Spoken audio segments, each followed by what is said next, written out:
So I don't know. Before we used to play the short video you made about the stupid humans as a small introduction. So I don't know if you want to give any kind of introduction, or if we can, whatever you feel like, really. Why do I have to keep introducing? Shouldn't that be you guys doing that? What more do you want me? What do you want me to introduce? What do you want me to tell you?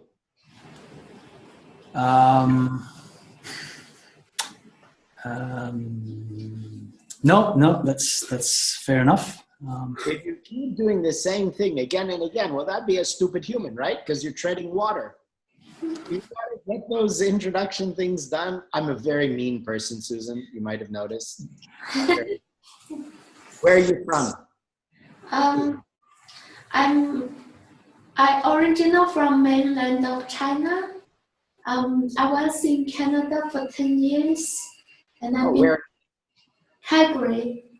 Oh my God, you like the cold weather. I'm from Montreal. Yeah, it's cold there too. All right, you're saying, and now you're in New Zealand, or? Yes, I'm in New Zealand now for 3 years, and my family is out here. Good, very good. Okay. Right. So anyway, yeah. We gotta. You should do the introductions and everything first, right? So we don't have to keep doing that every time for me. Yeah. So we can move forward. All right. All right. So we'll just pick up from where we were. So has anyone got any questions or has done any of the ethics or such from the last meetup?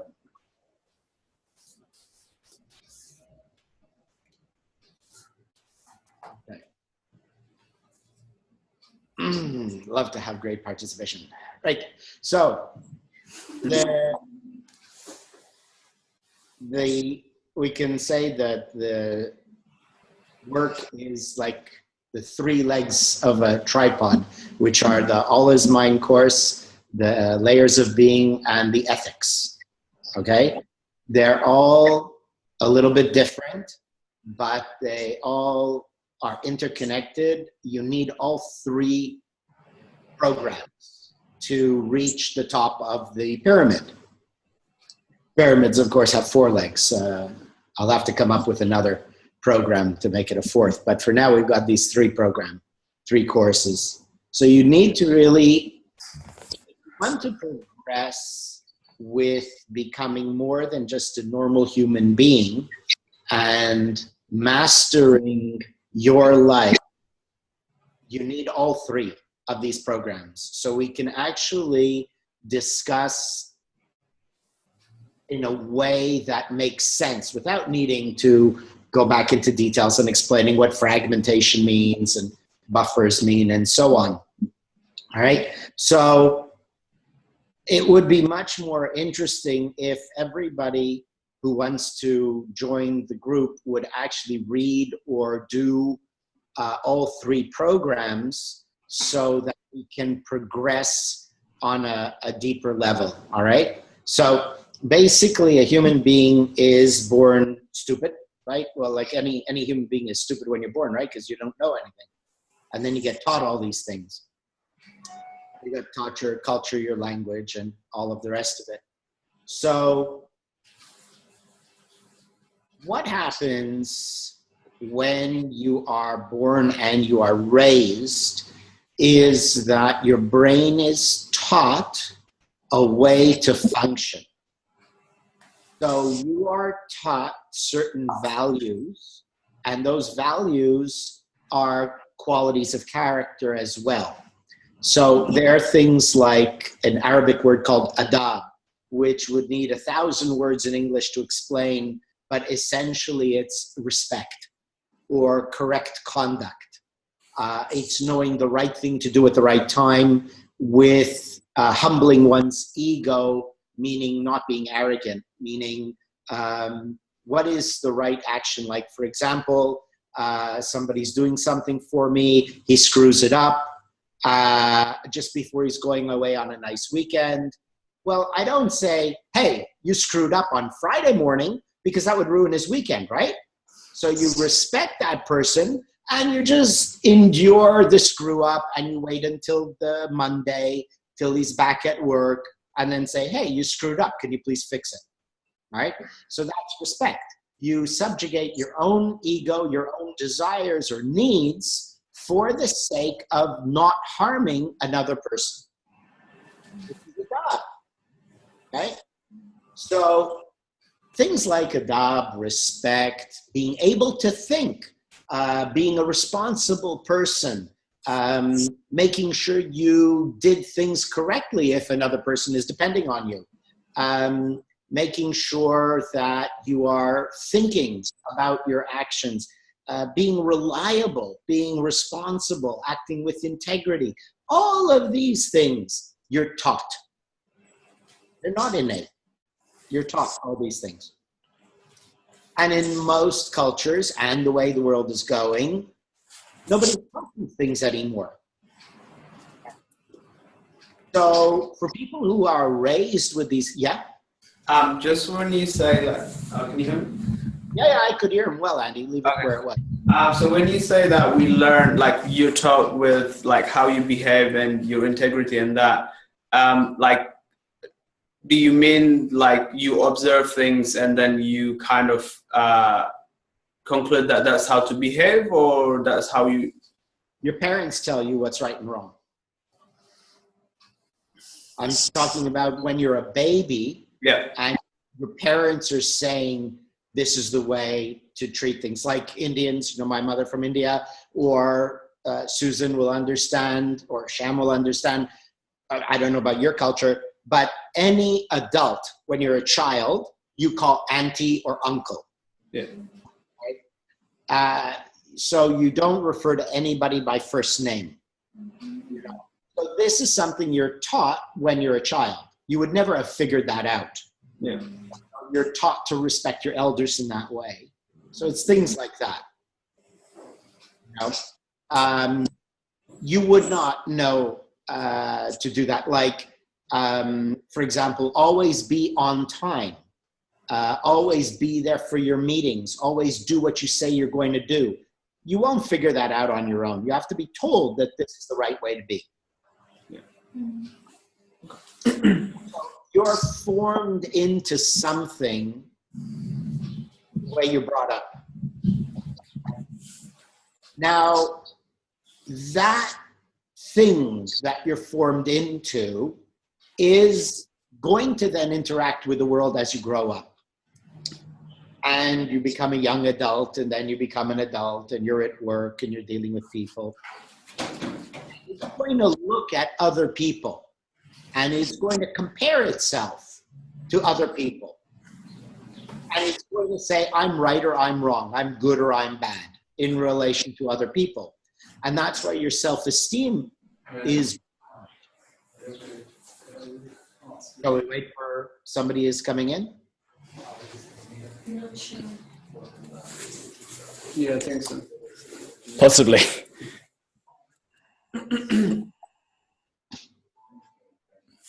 I continue, David. I think it's going on for a bit. So the formation of your personality will then interact with people, because when you're at home as a young child, you think you're perfect. Because, well, everybody's doing it this way. I'm doing what my parents do, right? I'm doing what my cousins do, and so on. But then when you get out in the world, you're going to see how you compare to others. Now, a lot of times you're not even going to make that comparison because you've not been taught to think and compare yourself to others. All right. But your subconscious is going to know, am I a real person? Am I a sincere person? Am I worthy of respect? Am I proud to be me? And very often you're going to get out there and you're not going to be proud to be you. You're going to be embarrassed to be you. If it's not a permanent state, in other words, every minute of every day, it's a momentary thing. Something happens and I'm proud to be me. I'm proud how I am and so on, or I'm embarrassed by myself. Now, that determines your self-esteem. All right. Now, self-esteem and self-respect are very similar. They're tightly connected. If you respect yourself, you'll have a pretty good self-esteem. If your self-esteem is low, you probably don't respect yourself very much. Okay. Now, respect is a single thing, even though you divide it into self-respect or how you respect others. Now, this is a very important thing. There's only respect. In other words, if you have respect, true respect, you will respect others and you will have self-respect. If you do not have self-respect, you think you're respectful to others, but that's not true respect. It's only outward actions, and it is not actually deeply sincere. And that's where a lot of people go wrong. They think they behave respectfully, but they're actually just going through motions or actions, and it's not sincere. And that's why there's not a much self-respect, and then you don't have a feeling of self-confidence, of I am proud to be me, I'm comfortable with myself. So you become uncomfortable with yourself. And then you're confused, but I am respectful to other people. I'm a good person. I do my job well. I do this well. I do that well. Why don't I feel solid about myself? All right. So now this is why all the three legs of our tripod, of our work, are important, because we speak about ethical behavior, and you could say, well, I'm very respectful. But in Allah's mind, we show about fragmentation and buffers and justification. Now, those three aspects are explaining how you can actually believe yourself to be something or someone or a certain way, but yet, in fact, you are nothing at all of what you believe yourself to be. And this is why that body of work is so important, because you will believe yourself to be respectful to others, and yet you won't feel very strong within yourself. And you'll say, well, then what David said is not true, because I can be respectful to others and still not have self-respect. Okay. So this is what I'm trying to tell you, is that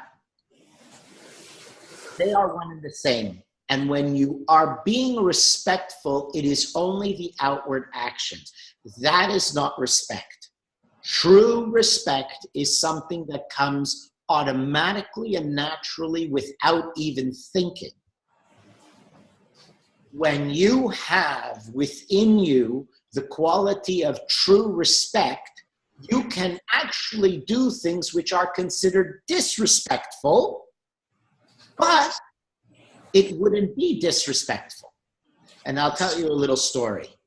When I was with the Sufi in Istanbul, the Sufis are like a spiritual tradition, predates Islam, although they're considered Muslims now. The Sufis were in the Middle East and in the Far East long before Islam took over. But Islam is a very violent religion, and they went and slaughtered everybody who didn't convert. So the Sufis, being wise people, said, okay, let's pretend to convert. And then they'll leave us alone. And we can do our spiritual practices underground. And so they became Muslims. So they could survive and they do their things underground. So the Sufis are, let's say, a more underground community of a spiritual practice, to which on the outside they do everything like a good Muslim. But then in the evenings, they meet in their schools and they do other practices which go beyond normal Muslims. So the Sufis, you see, the difference is basically this. Islam says Muhammad was the last one who talks to God. Nobody talks to God. Nobody has prophecy. Nobody evolves. You're all basically screwed until after you die. God wraps up the whole thing, and then God lets the good guys go to heaven and the bad guys go to hell. So the rest of us have to wait after Muhammad. That's what Islam teaches. And the Sufi said, no, that doesn't make sense to me. I want God right now. So they're a very spiritual tradition, and it's all about respect. The greatest saint in the Sufi tradition, Ibn Arabi, said 100% of your spiritual growth is dependent on your adab, which is respect. And as I said, there's 1,000 words in English to try and convey what adab is. So I'm with the Sufi. And the sheikh is known also, another word for the sheikh is the master, is called Bab Allah. Bab Allah means doorway to God.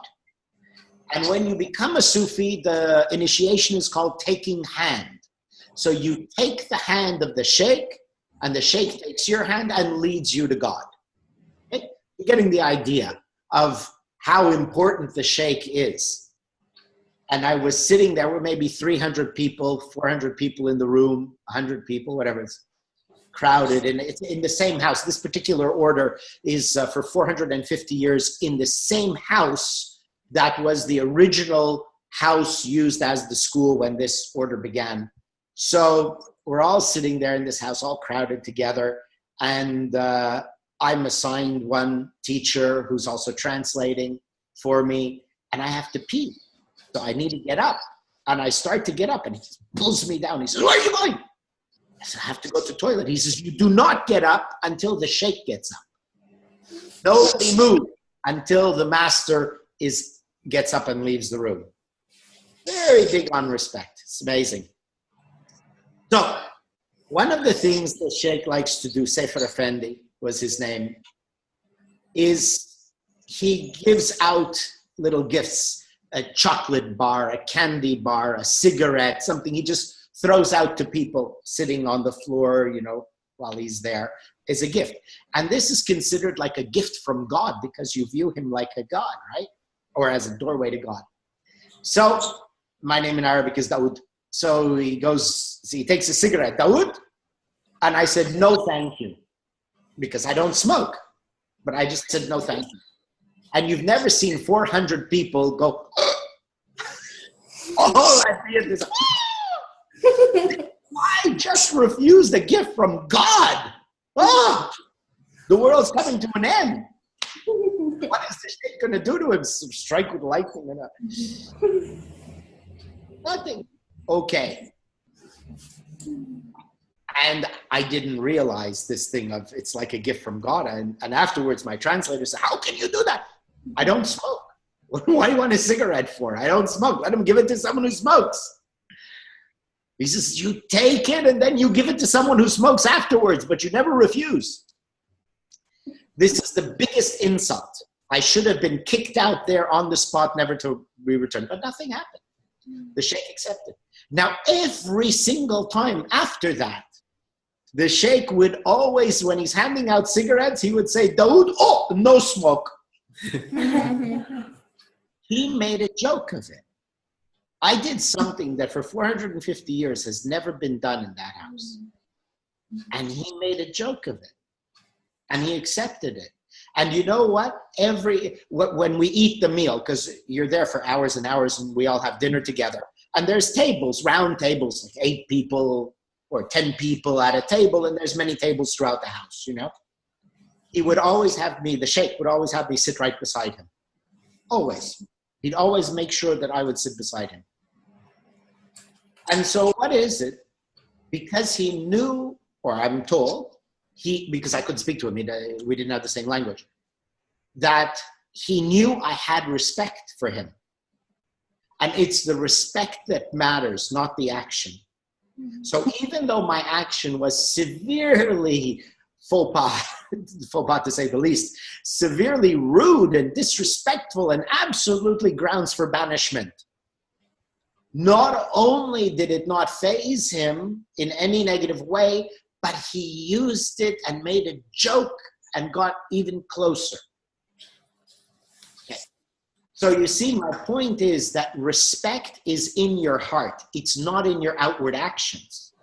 And if you think that respect is merely outward actions by saying auntie, uncle, and then saying that fucking piece of shit auntie and that lousy stupid asshole uncle. No, it's not respect. Okay? So respect has to be in you. And if it is not, you will not respect yourself. And then you will always be in doubt. You will always be worried about what other people think about you. You'll always doubt yourself, be uncomfortable, something is wrong and you'll know it, but you don't know what it is because of the process of buffers and justification, which make you think you are okay because of your outward actions. All right? So that's why Ibn Arabi said 100% of your spiritual development is on your adab. Because it is your respect in your heart, in your mind, in your blood. Very nice. You know, one of the Kabbalists is saying that the human has two souls. We have our animal soul and our spiritual soul. And the highest, most spiritual part of our soul is the ethereal part of our blood, which I'm thinking, is the oxygen. You know, because blood carries oxygen through our body, right? And it's the oxygen, the air. Because in many other traditions, be it Qigong or yoga, it's our breath that is the most important part of the spiritual practice and our energy.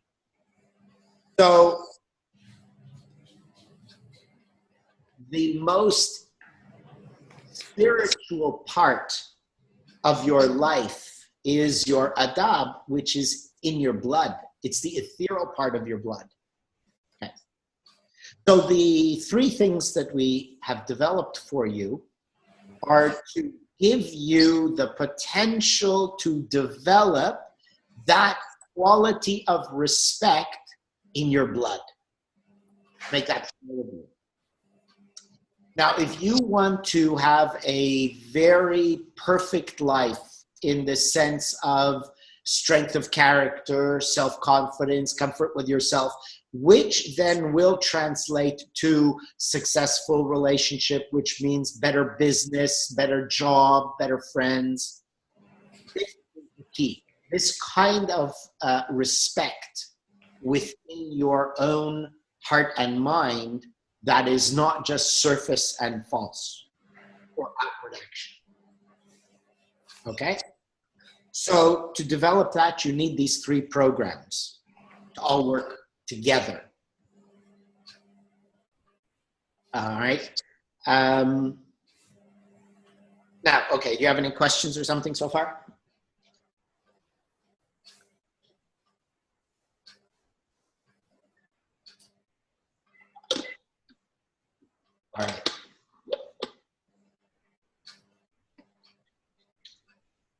All right.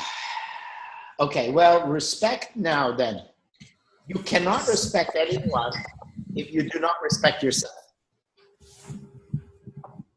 To respect yourself cannot come by law of attraction, vision boards, and repeating mantras and things like that. Respect is action. Respect is not a latent quality. It's action. If we're going to equate respect at this level to the ethereal part of the blood, which means oxygen, it's in constant movement, in constant transformation, transmutation. So respect is exactly the same.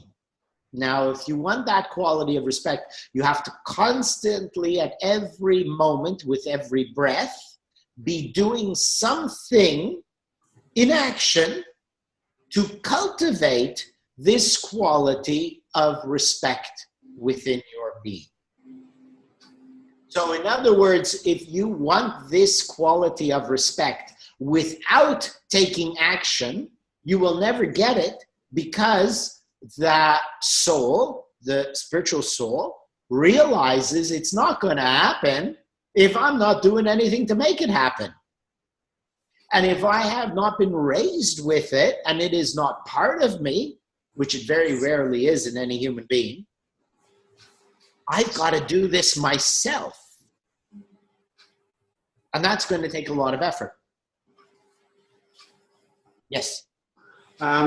Just in regard to like having respect for yourself and respecting other people, I just remember like I was reading through the PDF files that he sent me, and you were saying that maybe it was on the website, sorry, but you were saying that the words that other people say, the only value or the only way they can impact us is how we interpret them. Correct. Yeah. So when you say respect, like in terms of someone not having respect for you, or when they're like when you're interacting with them and they're not treating you with respect, how would you respond in regard to that? Like having respect to them, like keeping that respect in regard to they're not respecting you.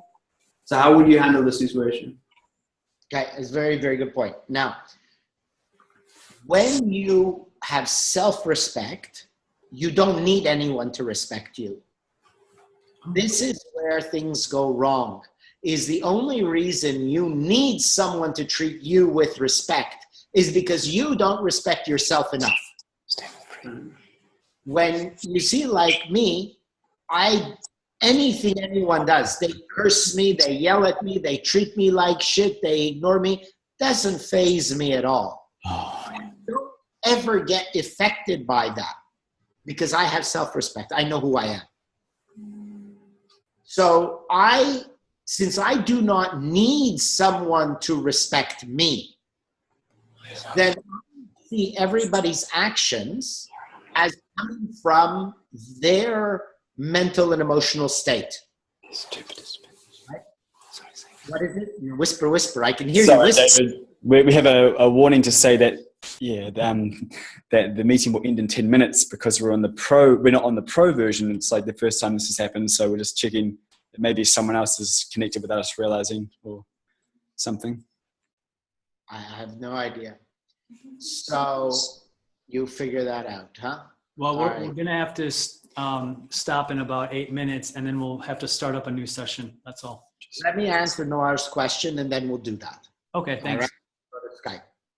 So when you see, did you read the thing about being like a cloud? Yeah. Right? The most powerful force in nature is a cloud. Now, a cloud has self-respect. Nothing can hurt it. Yeah. And it lets the plane fly through it. Now, the plane and the cloud. You're the cloud. The other person is the airplane. The other person is a wounded animal caught in a trap. You want to help it, it tries to bite you. Yeah. The airplane has to go through you because you're in its way. It doesn't want to hurt the cloud. Yeah. It doesn't want to disturb the cloud, but look, I've got to go there and you're in my way. I'm in pain and you're in front of me. Now you find me a human being who's not in pain. Find me a human being who's not suffering in some way, who's not frustrated, who's not feeling like life sucks or I need and I can't get, or come on, you find me a perfect person, right? No. So when you respect yourself, you see another person treating you not with disrespect, but treating you out of their own pain and suffering. Now, I do not feel insulted because you're not treating me with respect. I feel compassion because I see your suffering. I see where your actions are coming from. Or I see your very bad upbringing. I see that you didn't have good parents who didn't raise you well. I can see all kinds of things. When you respect yourself, that is what you can see. Then you don't get insulted. Okay. So what we were talking about is words. Words are a knife on the table. Si je parle français et tu ne comprends pas français, je peux le dire que tu es une grande vache, tu es toute fou, vraiment, il n'y a pas de chance dans la terre que tu vas être intelligent ou quelque chose comme ça. And ça ne veut rien, toi. Right? So if you don't speak French and you don't understand my words, I could say you're a big fat cow, you're a complete stupid idiot, there's not a chance on earth that you'll ever be the least bit intelligent. right? What good were my words? Didn't hurt you a bit. They're a knife on the table. You had to hear those words and get insulted by it through your own interpretation of the words. But since you didn't know the meaning of them, they didn't hurt you. So therefore, words have no value. And when people say words are powerful, words have value, words have meaning, no, they don't. Words don't. Your imagination has power. You choose to take those words and make them painfully insulting. So your imagination has power. Words have no power whatsoever. And only a person who has complete self-respect can understand that, because only that person realizes that I am in control of my life and I have to let everybody endure their suffering. But if I am going to get upset by something you said, and you don't have very bad breath, you have not hurt me in any physical way, and I get upset by your words when they are merely your expression of pain, and I now am angry at you, I'm not a very good person. Am I? Because really, Nora, if you're suffering and you're in pain of something, you just had a terrible day, and you're come to my shop and I serve you badly, or even if I serve you adequately, but you've just had such a terrible day, you yell and you're rude at me and you say, because I didn't treat you well enough. You know you're in the wrong, and you're going to feel bad about yourself. Yeah. You see? So there's no self-respect in you, because you know you're in the wrong to attack me. Maybe we're not good at expressing ourselves. You have to, we have to let everyone express themselves, because they're not bred well. Human beings are not raised to know when to keep your mouth shut, when not to express yourself. So we have to allow for that. Now, if I do not allow you to be the flawed, weak, ill-bred creature you are, of course, I'm not talking about you, but you know what I'm saying, because you're very clearly well-bred. I don't allow you to vent your gas and fart when you have to, then I'm not a good person. So when someone treats me with disrespect and I see the root of their actions as either they're badly bred or they're in pain and suffering, as all humans are, and I allow them that, I can now feel respect for myself because I acted correctly. But if I attack them back, then I cannot respect myself. You know, it's a funny thing in the building here. This is a very big apartment building, you know, and it's the underground parking, and everyone has their own spot. You own your spot, and you're not allowed to park in anyone else's spot because that's their spot. And my spot happens to be the first one right by the elevator. And so everyone likes to park in my spot because they're very lazy people. So we put two big signs, huge, 16 by 20, two of them on the wall at my spot saying, no parking here, 500 ringgit fine. Ringgit is the currency. Two huge signs. You cannot miss it. So anyhow, I come one day and there is somebody in my spot. So we try to blog them to get them to pay the fine, and the guy goes into a complete rage. He is screaming at me and calling me a horrible person. He's going to get me kicked out of the country. He's screaming and yelling, getting almost violent. And you know what the funniest thing he says to me? He says, how can you fine me? I'm not here for that long. And he says, here in Malaysia, he's a local Chinese Malaysian. He says, here in Malaysia, we respect people. We have respect for people. How can you do this? And I'm like, guy, there's two huge signs that say, don't park here. There's a lot of other empty spaces with no sign. And you park in my spot with the signs, and you're telling me that you people have respect? So what do? I just stand there. I let him yell, and I said, "This guy's got a few screws loose, right?"